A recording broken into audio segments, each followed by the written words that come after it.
said, let's just go ahead and get started.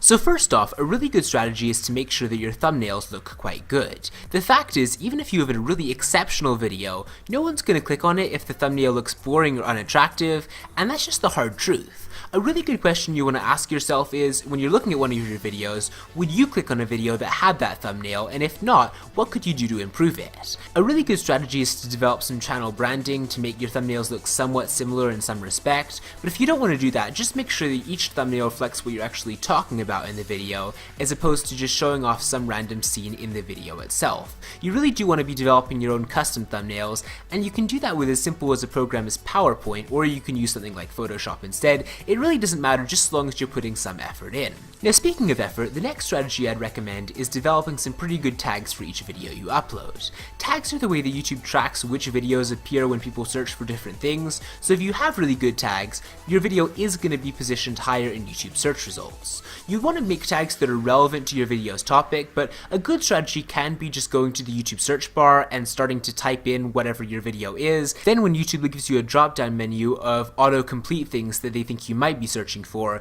you can use some of those topics as tags in your video. It's just a simple strategy, but it definitely helps keep your videos current and relevant.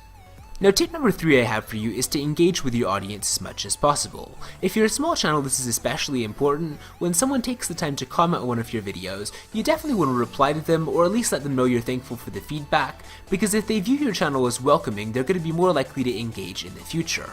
Replying to people will definitely help you develop a very engaged fan base. Over time that's definitely going to grow, but at the very beginning it can really just help to have a small core of subscribers who will watch every video you post and are going to engage with you and tell you how to improve, because that way not only will you be getting more feedback, it'll make your channel seem more welcoming to other people as well.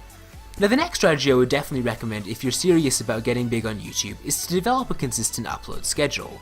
YouTube has a feature that allows you to upload a video ahead of time and then schedule it to go live later on, which can really help if you're going to be busy for a little while. But just having your subscribers know when your uploads are going to go live can really help each individual video get more views at the very beginning, and then again that'll also help your videos get more views in the long run, because if YouTube sees that your videos are more popular at the very beginning, they'll be more likely to recommend it to other people on their home pages. I promise that if you do maintain a consistent upload schedule, like uploading videos once a week or once every couple days, people are going to stay more engaged, and that's a much better strategy than just uploading a bunch of stuff all at once and then going several months without uploading anything.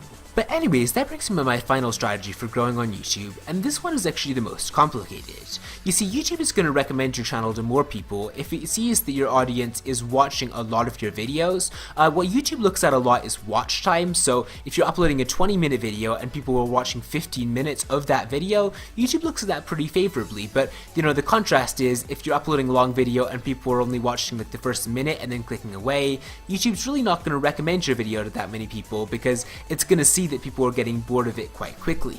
The fact is, you really do need to try and keep your audience engaged all the way through a video, and that can be quite challenging. I mean, people have very short attention spans on YouTube in particular. If you have really engaging graphics or just really good commentary or something that will help keep people engaged, that can really help boost your audience retention, and that will also help YouTube see that your channel is a quality channel and it's something that's worthy of promotion. What you really want to be doing is going to your YouTube analytics page and looking in particular at the graphs of audience retention for each video you produce. YouTube actually has graphs that show exactly what percentage of people are watching your video at any different point, and you really want to make videos more like the ones that have better audience retention.